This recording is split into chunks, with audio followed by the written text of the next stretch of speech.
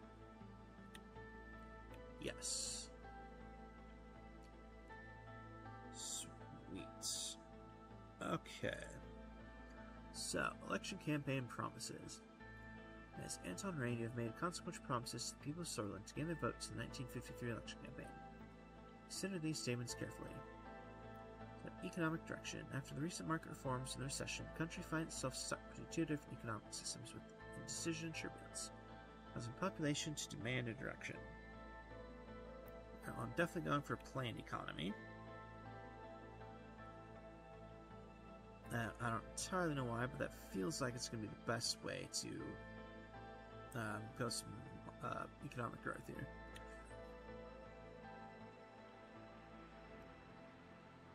Let's see. Diplomatic leaning. The global rivalries between capitalist Sarkazi in the west, monarchy of Rumberg to the north, and communist United Cantona in the east are intensifying. Sorland has the potential to align with others or lean towards neutrality. I'm going to go for neutrality. That just, I don't know, that sounds like the best thing to do. We're going to lean slightly more leftist, but I don't know, I'm going to aim for more neutrality here. Alright, immigration policy. The last 5 years, British, Vasic, and Agnolian immigrants flocked to Sorland due to relaxed immigration laws enacted by former President Ildefonso. As a result, these tensions are causing requests for political solution. We're going to stay with relaxed immigration. Because, well, theoretically, that will help us make some better deals with Agnolia, later on. Alright. Let's see here. Term focus. We can do education, defense, law and enforcement, or health.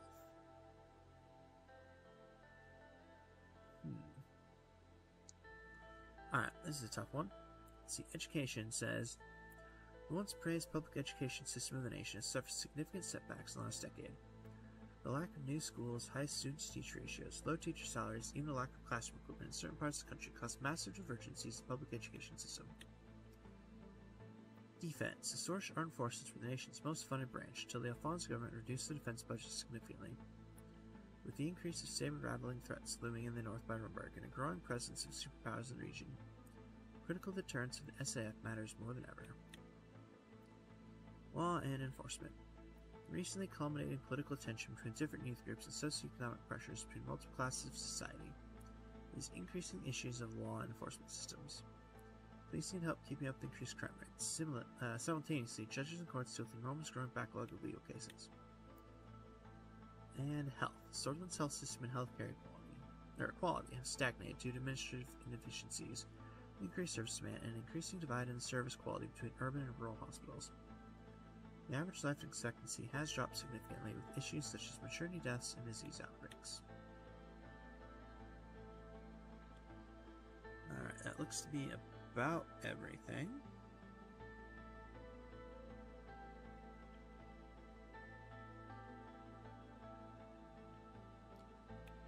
Let's see, I'm not entirely sure what I want to do here.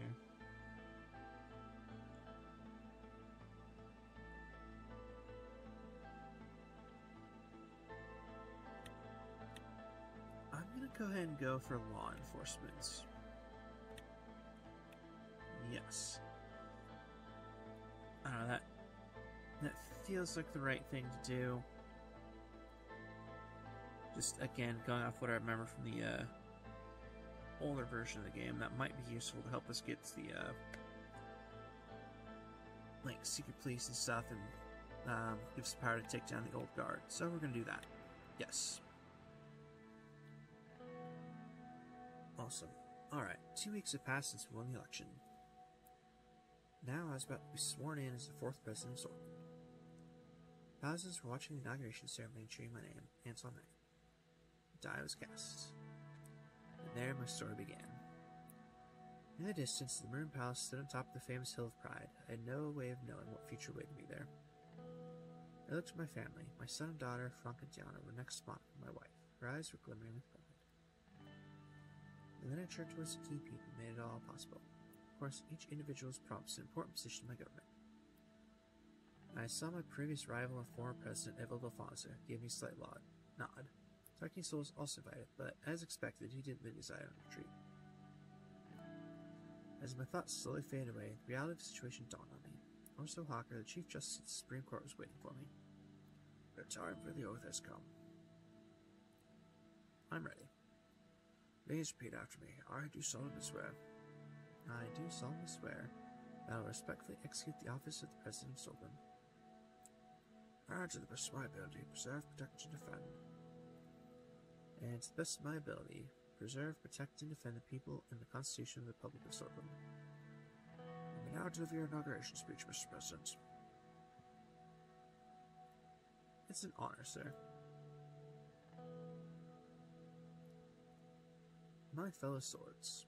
The crowd looked very eager to listen to me. Let's see. So we probably want to keep talking about unity and bringing reforms, so let's do that. For many generations, this country and its long history have kept us tied to an idea, the idea of unity and our people's right for free and prosperous life. In the past, there have been times of survival, times of conflict and economic hardship too, but whenever we stood together, we prevailed. I promise you, we will stop recession and eliminate poverty. It's time for a united and powerful Swordland once again. Hundreds of thousands cheered. There shouted my name in unison. I felt the responsibility, the power, and the burden all at the same time. I waved at the crowd, which made the people cheer louder. I took a long look at the people of Swordland to burn this moment into my memory. One of the president's guards came by to notify me that it was time to leave. I made my way to the leading car in the motorcade. The presidential state car is a jet black Cadilla with flags of Swordland above the front headlights. Next to it, a man is holding the door. Hello, Mr. President. I still felt euphoric from the aftermath of my speech. Hearing my new title made me smile even more. If you'll allow me to introduce myself, I am Serge, your new child.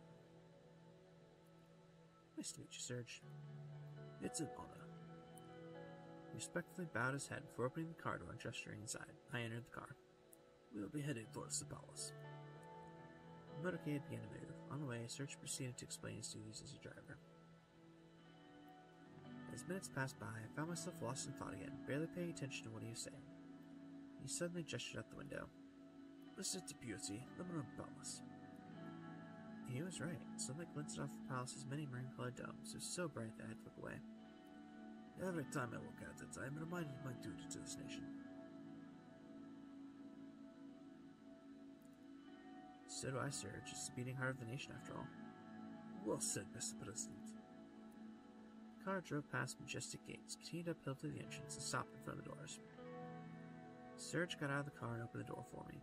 Have a great day, Mr. President. I'm Morgan of Escort. He affirms the famous Swordfish phrase from the times of Revolution. A Morgan of Escort, Vector Sista, which meant morning will come, victory is close. Vector Sista. I made my way upstairs through the extravagant quarters of the palace. Marble and engraved wooden finishes decorated the interior. My footsteps echoed in the colossal halls. Guards bowed their heads in respect as they opened the massive doors to my new office. Fantastic. Wow, alright. Oh man, that's cool. Looks like I can just click on the things instead of having to scroll around to find them. Nice. Newspapers are over here now. Alright, cool. Well, that feels like as good a place as any to go and end it for today. So I will play around with this a little bit, figure out what's going on here, and yeah.